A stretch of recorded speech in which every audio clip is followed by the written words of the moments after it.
Welcome back to another Action Game Maker tutorial. Today I'm going to show you how to do two types of scene transferring with portals and with this normal scene transition.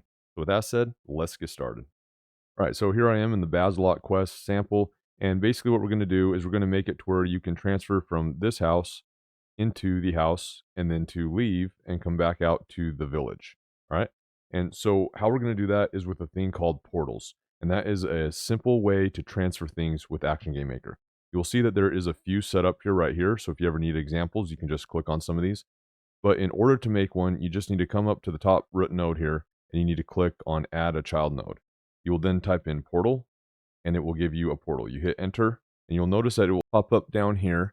And this is important. You do not want the portals and things like that inside the object root. Matter of fact, the only thing that you want in the object root is things like your start point, which ends up being an object anyway, and then only your objects.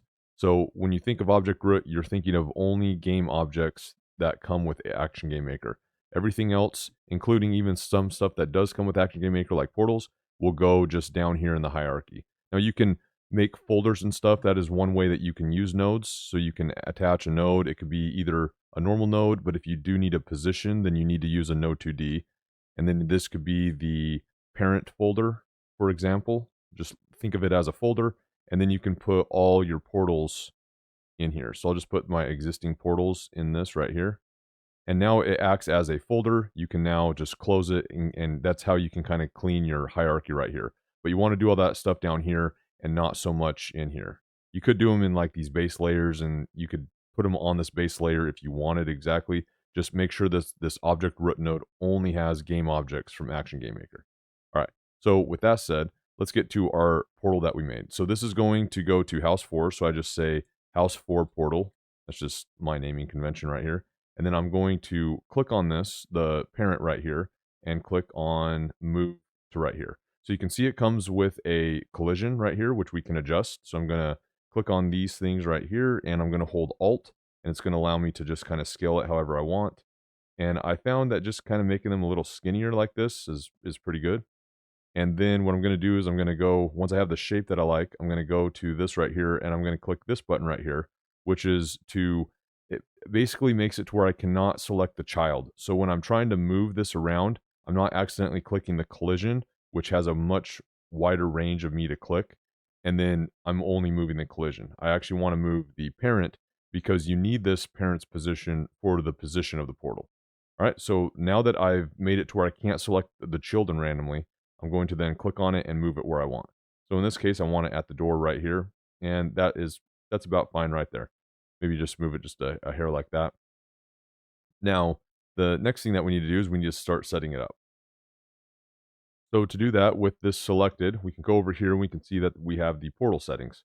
So this first portal setting is basically saying, hey, do we want to sync the X and the Y position? In this case, I really don't, because it's meaning that it's going to take this scene's X and Y that I'm at, and then on the house scene, it's going to sync that X and Y. And since this is going to have a completely different X and Y from this exit or this entrance right here, I definitely do not want to sync those. Now, this is going to be the way that you need to be facing in order for this to flag. And so I definitely want this to be facing up.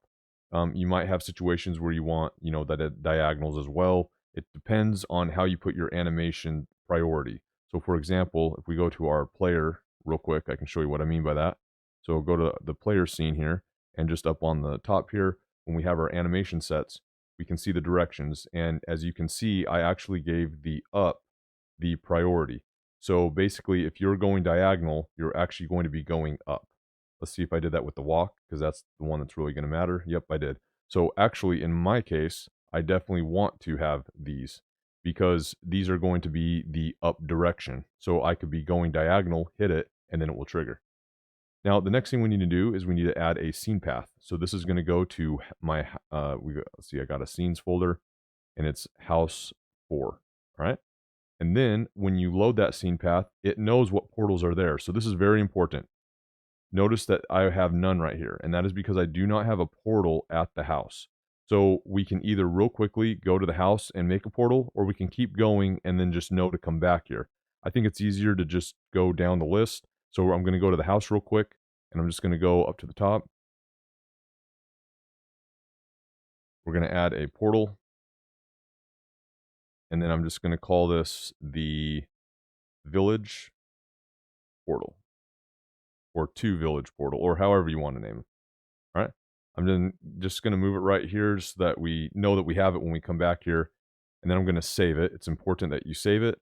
And then that way it knows that you have it. And with this one, you might have to toggle off the portal and then back onto it.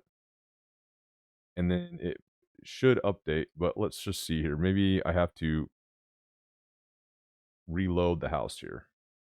There we go. Okay. So yeah, you might have to reload the house there. But now we have the village portal. Okay. So we know that we're going to go to the village portal. Now we have the transition effects, all right? This is the entrance effect and the exit effect. Now, this is going to be kind of interesting to understand, but bear with me here. The entrance effect is when you are entering into this portal. So right now we can leave this at none, and it will only be affected when we re-enter the village from the house. The exit effect is when you're actually leaving this portal. So when you hit this portal, the exit effect is going to play. And then the house for entrance effect is going to play. So that's what's going on there. That's how you need to think about this, is that these portals have an entrance and an exit. You need to set up the enter and exit for this portal, and then you need to go to the other portal and set up the enter and exit for that portal. And so that's where it was getting me a little confused, because I think PGM, actually, these were all based off this portal. So when you hit this portal, you are going to exit, and then you are going to enter with these effects. I think that's how it was in PGM. But in AGM, it's a little different. This is the entrance for when you're entering onto this portal, and this is the exit for when you're exiting this portal. And so you got to kind of go back there. So I'm just going to real quickly just do a black here, and then another black for the effects right here. You will notice that we have other ones like white, slide up, slide down, slide left, slide right. This is a slide up connect. This is the Link, the old Link ones, where on Zelda, the scene would kind of slide together with it. And then, yep, you got all the connects for those different sides. So I'm just going to use the black here, go like this. You can play a sound if you want. You can also say when the background starts. So it could start on or it could play, like for example here's the BGM settings. You can continue the song you're on, you can stop it, or you can play it. So if you're going to stop it, for example, then this is when it's going to stop. Is it going to stop at the start of the entrance effect, meaning when this 0.3 is 0, because the duration is 0.3, right? Or is it going to do it when it's finished? So is it going to start at the 0.3 of the transition effect? So those are just some options that we have. I'm just going to use continue in this case and continue. All right. So that is basically set up for the scene effects. Now we have some conditions here. This is the trigger type, which is going to be contact players all. So if you're having a multiplayer game, this is going to be meaning all of them have to touch it. All of them will have to be in that portal area. Then you have some time lapse, and then player all time lapse. All right. There also is a way to add switches and variables. You just simply click on this, and then you would click a new scene, and then you would click from here on what kind it is. You could go database, set object. So yeah, you have basically switch, trigger, or conditions.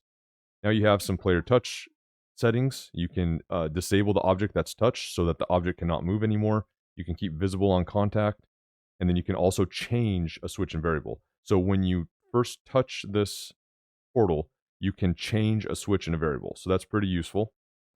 You also have some touch conditions. For example, this is a very common one, the trigger on input. And so I could just be saying, hey, as long as we're pressing up, that's the way that we're going to trigger this. So as long as you're pressing up, that this portal is going to trigger. I use this one a lot just to specify directions, especially because you'll see here in a minute when we come in the other portal, we're actually on top of the other portal. So if we didn't have some kind of a trigger input or a conditional input, we would just keep transferring back and forth. So I do like to use trigger on input. And I'll show you some other tricks too eventually. Then we have this add switch variable as condition. Again, this is another condition type switch that you can add right here. This is for when it's touched. This one is for when it is the condition in general. And then this one is for when it's touched. All right, the last ones we have is the transition portal settings. Now, these are particularly cool ones where you can change a switch after the transition is done, or you can change an action after the transition is done. So you just basically add the object and add the action that you want it to go to. This would be you just add the switch and what the value you want to be changed to. All right. So these are all the settings that we have. This is really all that we need though to get up. I just like the trigger input. We're going to go up. We got the scene transition as far as the effect goes. And then we just have these basic settings right here. So now I can save this, and then we can go to the house right here, and then we're just going to set up this portal. So now that we know that we just have a basic setup, we're just going to apply these real quick. Flat, 0.3. We're going to go to the touch condition, do an input, and then this one we want to be down, right? Then we do know that we want to go boom, boom, boom like this, and then we want to make sure that we're going to the village. And once we do that, I think I clicked off of it. Here we go. And then we're just going to go down to the house 4 portal, right? And then that's going to take us to the house 4 portal. Now, the last thing we need to do is just resize this a little bit. Again, I'm going to hold Alt on this corner one, and we're just going to make it a nice little transition like this. And then click on this, and then move it down. And then there we go. So when we come in here, we're going to spawn right here. And then when we leave, we're going to spawn right here. And before we test this, we do have one more thing to set I totally forgot about. Since this does come with a collision, we need to know what the player is. So we need to be able to detect the player. So if I go to the player right here, you can see that in the mask, I am a 5. So I need to go back to the village, go to this portal. And I need to go down here to collisions. And I need to say that it is detecting a 5. I don't want it to be anything. I just need to know that it's detecting a 5. So we're detecting the player. Then I need to go to the house, click on this portal, go down to collisions, and then make sure that it's a 5 as well. And now this should all be ready to go. So we're going to go up into the house. Boom, it's going to transfer me. And now we're in the house. And then I'm going to go down and boom, it's going to transfer me back to the village. All right. All right, so that is one way to transfer. Real quickly, let's look at another way to transfer, all right? This is using the scene transitions right here, all right?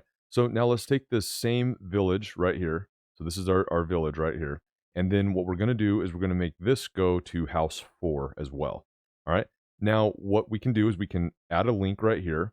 And in this link, you will see that we now have settings that we are kind of familiar with now as far as the portals go, all right? So you can see that this first thing that we have is the starting point group, and we're going to get to this here in a minute. But the other ones we have is just stuff that we're used to. So these are the switching conditions. Now these ones are a little different because we do have to have define some conditions for this trigger, while the portal was mostly player touch and things like this. Now we're going to say, hey, it can satisfy any of these, or it has to satisfy all of these. Now let's look at some of these. These are when no input is triggered. So literally right now, if I did not press anything, it would go straight to the village house 4. So if I set this up and play test this right now, it's going to go straight to the house. All right. See how it did that? Now, it wasn't set up for anything, but that is exactly what it did.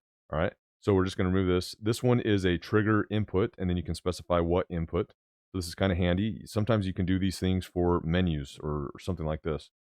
Then you have the finished previous scene. Now, this is usually how I use it. Is the scene previously finished? This is usually what I select, and really the only one.